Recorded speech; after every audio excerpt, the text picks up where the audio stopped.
Olá, eu sou Tatiana Rossi, professora e conteudista da B3 Educação e vou contar do que são os mini contratos, como esses contratos funcionam e as suas vantagens. Ter um contexto desse mundo para que você possa iniciar as suas operações nesse mercado. Vamos nessa?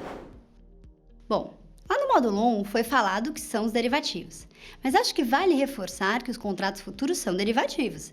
Eles são um acordo de compra ou venda de um determinado ativo numa data futura por um preço estabelecido entre as partes, o comprador e o vendedor, no momento da negociação. Esses contratos seguem um padrão de prazo, garantia, quantidade e também em relação à qualidade dos ativos no caso das commodities, além de serem padronizados em relação à forma de liquidação.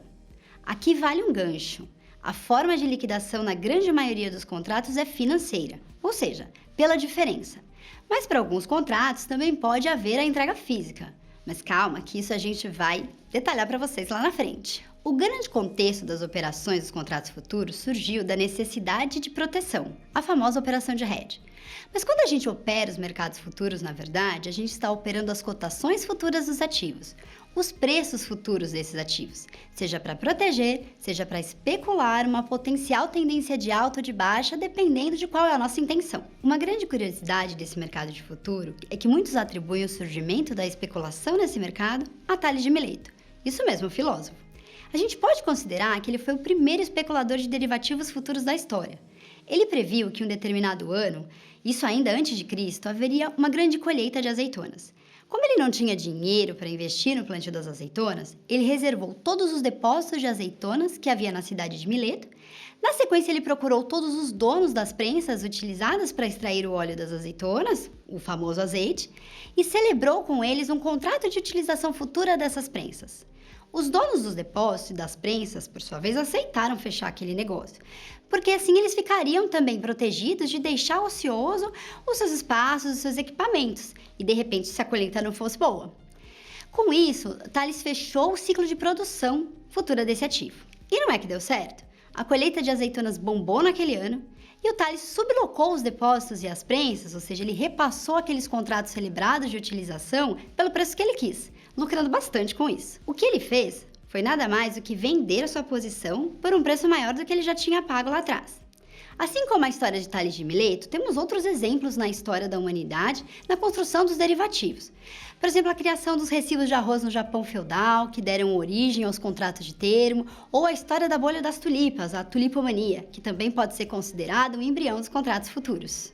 Na realidade, a gente pode traçar facilmente um paralelo não só dos contratos futuros, mas a grande maioria dos ativos financeiros que temos hoje, assim como as bolsas do mundo, vieram das necessidades dos produtores de commodities em viabilizar suas produções e dos especuladores que operavam essas possibilidades. Aqui no Brasil não foi diferente.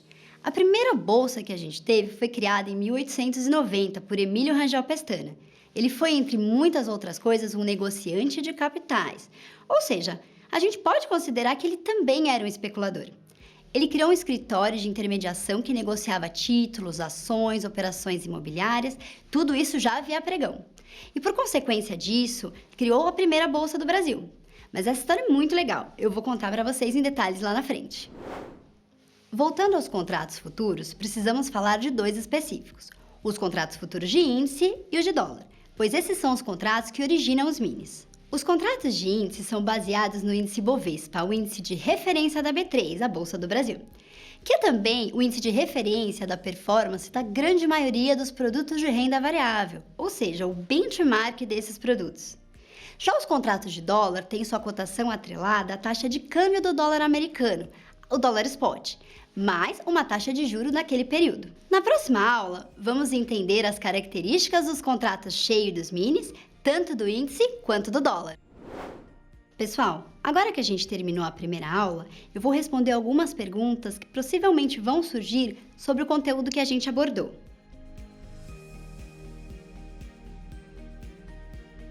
As principais figuras do mercado, na realidade, são três.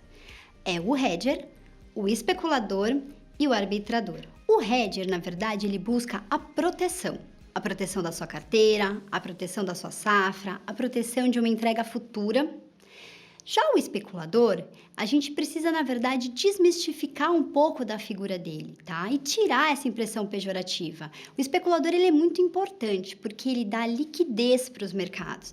É através das operações de especulação que a gente consegue ter uma maior facilidade de operar determinado ativo ou valor imobiliário. E a terceira figura é o arbitrador. O que o arbitrador faz, na verdade?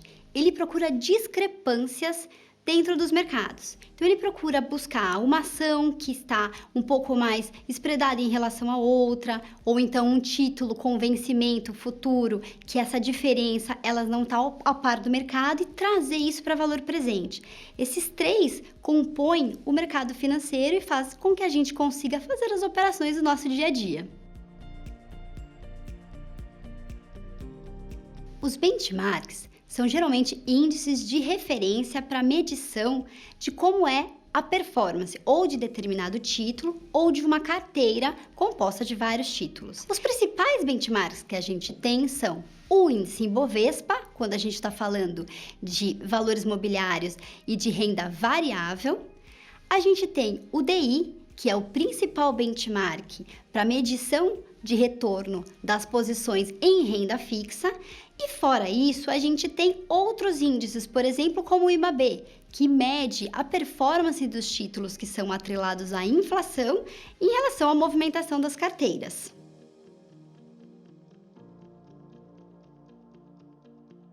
Vamos falar quais são os contratos futuros mais negociados na B3. É óbvio que esse ranking ele acaba mudando um pouco. E aqui eu acho que vai ser uma surpresa para vocês, porque o maior contrato, ou seja, o contrato de maior volume negociado na B3, não é nem o mini índice nem o mini dólar, é o futuro de DI. Na sequência, o mini dólar e o mini índice, eles alternam. Hoje, por exemplo, o mini dólar passou para a terceira posição. Há um tempinho atrás ele estava na segunda. Então, recapitulando o ranking, o primeiro é o contrato futuro de DI. Hoje, atualmente, o segundo é o contrato mini de índice e o terceiro, o contrato mini de dólar. Mas isso você também pode sempre dar uma checada no site da B3, que lá tem atualizado todos esses números para vocês. Obrigada por ter assistido a nossa aula, espero que vocês tenham gostado. E se ainda restar alguma dúvida, coloca aqui na plataforma que a gente responde para vocês. Até a próxima!